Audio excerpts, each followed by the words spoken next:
ನಾನು ಬಂದಿದ್ದೀನಿ ಇವತ್ತು ಕರಿಗಡುಬು ರೆಸಿಪಿ ಜೊತೆ. ಕೆಲವೊಬ್ಬರು ಇದಕ್ಕೆ ಹೋಳಿಗೆ ಕೊಡು ಅಂತಲೂ ಅಂತಾರೆ.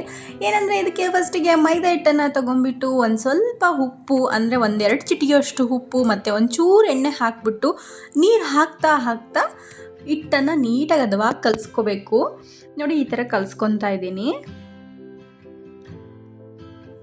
ಎಣ್ಣೆ ಉಪ್ಪು ಎಲ್ಲ ಫಸ್ಟ್ ನೀಟಾಗಿ ಒಂದ್ಸತಿ ಕಲಿಸ್ಕೊಂಬಿಟ್ಟು ಆ ನಂತರ ನೀರು ಸ್ವಲ್ಪ ಸ್ವಲ್ಪ ಆ್ಯಡ್ ಮಾಡ್ಕೋತಾ ಕಲಿಸ್ಕೋಬೇಕು. ಒಂದೇ ಸತಿಗೆ ನೀರು ಭಾಳ ಹಾಕ್ಕೊಂಬಿಡ್ಬೇಡಿ, ಯಾಕಂದರೆ ಅದ ಸಿಗೋದಿಲ್ಲ. ಕಲಿಸ್ಬೇಕಾದ್ರೆ ಸ್ವಲ್ಪ ಸ್ವಲ್ಪ ಆ್ಯಡ್ ಮಾಡ್ಕೋತಾ ಸ್ವಲ್ಪ ಗಟ್ಟಿ ಹಿಟ್ಟು ಕಲಿಸ್ಕೋತಾ ಹೋಗ್ರಿ ನೀಟಾಗಿ ಈ ಥರ.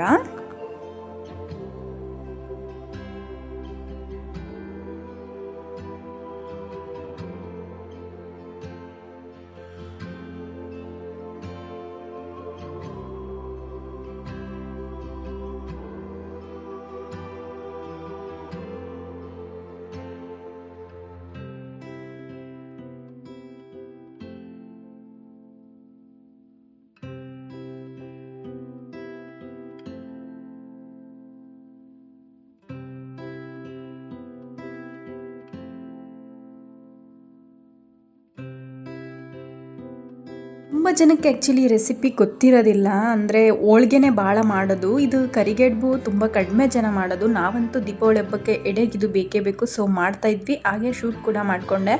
ಈ ಥರ ಹಿಟ್ಟು ನೆನಿಬೇಕು, ಒಂದು ಅರ್ಧ ಗಂಟೆನಾದರೂ ಹಿಟ್ಟು ಕಲಸಿದ್ಮೇಲೆ ನೆನಿಲಿಕ್ಕೆ ಬಿಡಿ. ಈ ಥರ ಸಣ್ಣ ಸಣ್ಣ ಉಳ್ಳಿಗಳು ಹಾಕ್ಕೊಂಬಿಟ್ಟು ಆಮೇಲೆ ಲಟ್ಟಿಸ್ಬೇಕು, ಸಣ್ಣ ಸಣ್ಣದಾಗಿ ರೌಂಡ್ ಲಟ್ಟಿಸ್ಬೇಕು. ತೋರಿಸ್ತೀನಿ ನೆಕ್ಸ್ಟ್. ಈ ಥರ ಉಳ್ಳಿ ಹಾಕ್ಕೊಳ್ಳಿ.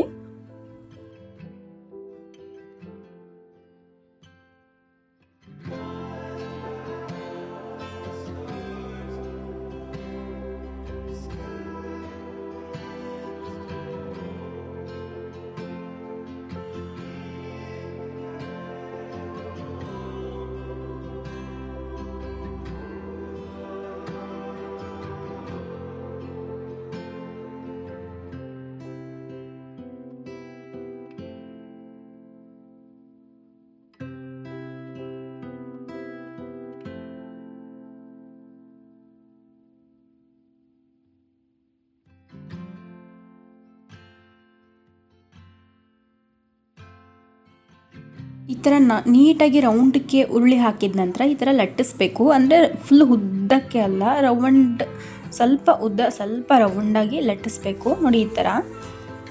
ಹಂಗಾದರೆ ಸ್ವಲ್ಪ ತುಂಬೋದಕ್ಕೆ ಚೆನ್ನಾಗಾಗುತ್ತೆ. ಯಾಕಂದರೆ ನಾವು ಇಲ್ಲಿ ಯಾವ ವಿಳೆದೆಲೆ ಏನನ್ನು ಯೂಸ್ ಮಾಡಿ ತುಂಬ್ತಾ ಇಲ್ಲ, ಹಾಗೆ ಕೈನಲ್ಲೇ ತುಂಬ್ತೀವಿ. ಅದಕ್ಕೋಸ್ಕರ ಈ ಥರ ಸ್ವಲ್ಪ ಉದ್ದಕ್ಕೆ ಒಂಥರ ಓವೆಲ್ ಶೇಪಲ್ಲಿ ಸ್ವಲ್ಪ ಲಟ್ಟಿಸ್ಕೊಂಬಿಟ್ಟು ನೀಟಾಗಿ ಎಲ್ಲವನ್ನೂ ನೀಟಾಗಿ ಲಟ್ಟಿಸ್ಕೊಂಬಿಟ್ಟು ಆ ನಂತರ ತುಂಬ್ಕೋಬೇಕು. ತೋರಿಸ್ತೀನಿ.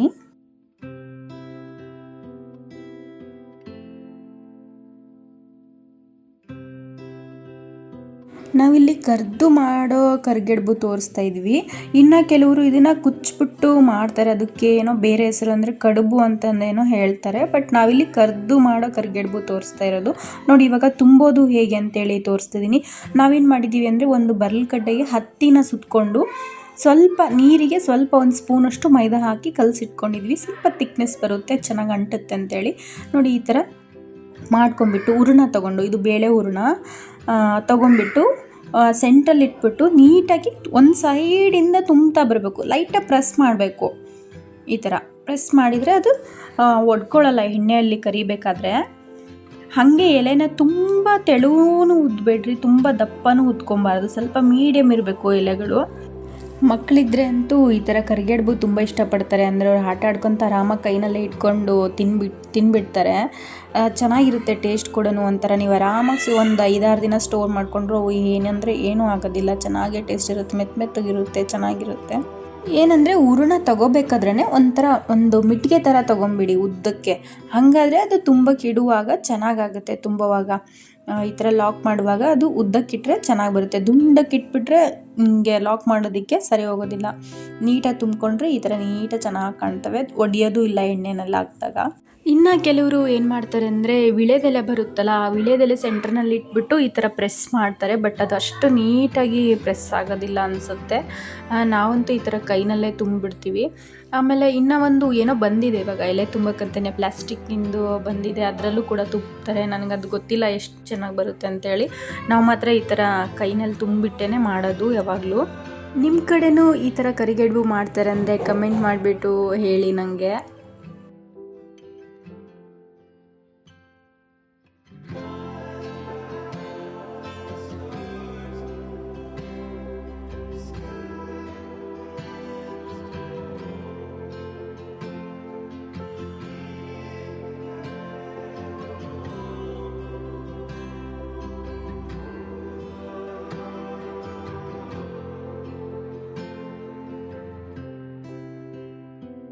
ಈ ಥರ ನೀಟಾಗಿ ಎಲ್ಲ ತುಂಬ್ಕೊಂಡಿದ್ದಾದಮೇಲೆ ಒಂದು ಬಾಣಲೆನಲ್ಲಿ ಎಣ್ಣೆ ಕಾಯಕ್ಕಿಡಲಿ. ಎಣ್ಣೆ ಫುಲ್ ಒಂದು ಸ್ವಲ್ಪ ಚೆನ್ನಾಗೇ ಕಾದಿರಬೇಕು, ಅವಾಗೇ ಎಲ್ಲ ನೀಟಾಗಿ ಈವನ್ನಾಗಿ ಬೇಯ್ಕೋತವೆ. ಬೇಕಾದರೆ ನೀವು ಕರಿಬೇಕಾದ್ರೆ ಮೀಡಿಯಮ್ ಫ್ಲೇಮಲ್ಲಿ ಇಟ್ಕೋಬೋದು. ಡೀಪ್ ಫ್ರೈ ಮಾಡೋದಕ್ಕೆ ಎಣ್ಣೆ ಎಷ್ಟು ಬೇಕಾಗುತ್ತೆ ಅಷ್ಟು ಹಾಕ್ಕೋಬೇಕು ಎಣ್ಣೆನ.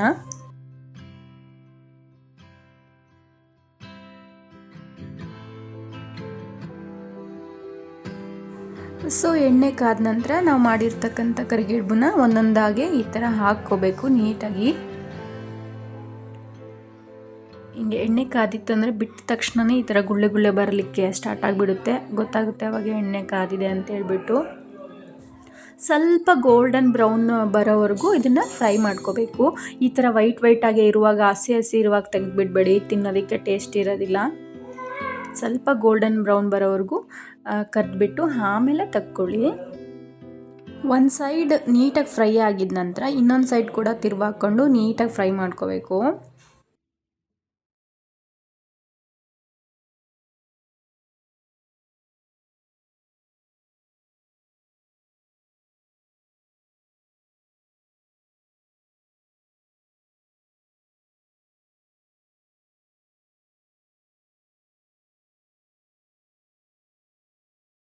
ನೋಡಿ ಇವಾಗ ಇದು ಲೈಟಾಗಿ ಒಂದು ಸ್ವಲ್ಪ ಗೋಲ್ಡ್ ಕಲರ್ ಬರಲಿಕ್ಕೆ ಸ್ಟಾರ್ಟ್ ಆಯಿತು. ಅಂದರೆ ಇದು ಬೇಯಿಸ್ಕೊಳ್ಳೋದಕ್ಕೆ ಒಂದು 6 to 8 ಮಿನಿಟ್ಸ್ ಬೇಕು. ನೀಟಾಗಿ ಸ್ವಲ್ಪ ಮೀಡಿಯಮ್ ಫ್ಲೇಮಲ್ಲಿ ಇಟ್ಕೊಂಡ್ಬಿಟ್ಟು ಈ ಥರ ನೀಟಾಗಿ ಫ್ರೈ ಮಾಡಿಕೊಂಡು ತಕ್ಕೊಂಬಿಟ್ರೆ ನಮ್ಮ ಕರಿಗಡುಬು ರೆಡಿ ಆಗುತ್ತೆ.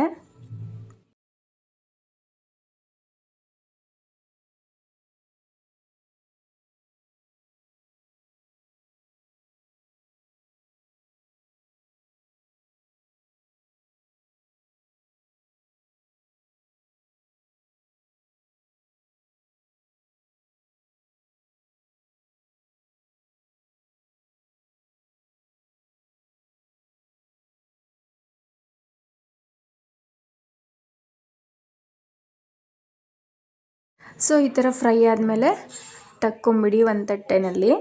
ನೆಕ್ಸ್ಟ್ ಉಳಿದಿರ್ತಕ್ಕಂಥ ಎಲ್ಲ ಮತ್ತೆ ಕರಿಗಡುಬುಗಳನ್ನ ಹಾಕಿಬಿಟ್ಟು ಮತ್ತು ಅದೇ ರೀತಿಯೇ ಫ್ರೈ ಮಾಡಿಕೊಂಡ್ರೆ ನಮ್ಮ ಕರಿಗಡುಬು ಪೂರ್ತಿಯಾಗಿ ರೆಡಿ ಆಗುತ್ತೆ.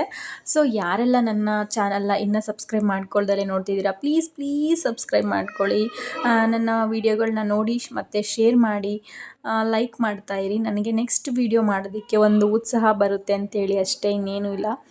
ನೋಡಿ ಈ ಥರ ಮತ್ತೆ ಒಂದು ರೌಂಡ್ ಹಾಕ್ಕೊತಾ ಇದ್ದೀನಿ ಇಲ್ಲಿ ಎಲ್ಲ ಕರಿಗಡುಬುಗಳನ್ನ ತೊಗೊಂಡ್ಬಿಟ್ಟು.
ಸೊ ಇದಾಗಿತ್ತು ನಮ್ಮ ಕರಿಗಡುಬು ರೆಸಿಪಿ. ಇದೇ ಥರ ನೋಡ್ತಾ ಇರಿ, ಶೇರ್ ಮಾಡಿ, ಕಮೆಂಟ್ ಮಾಡಿ, ಲೈಕ್ ಮಾಡಿ, ಸಬ್ಸ್ಕ್ರೈಬ್ ಮಾಡ್ಕೊಳ್ಳಿ. ಥ್ಯಾಂಕ್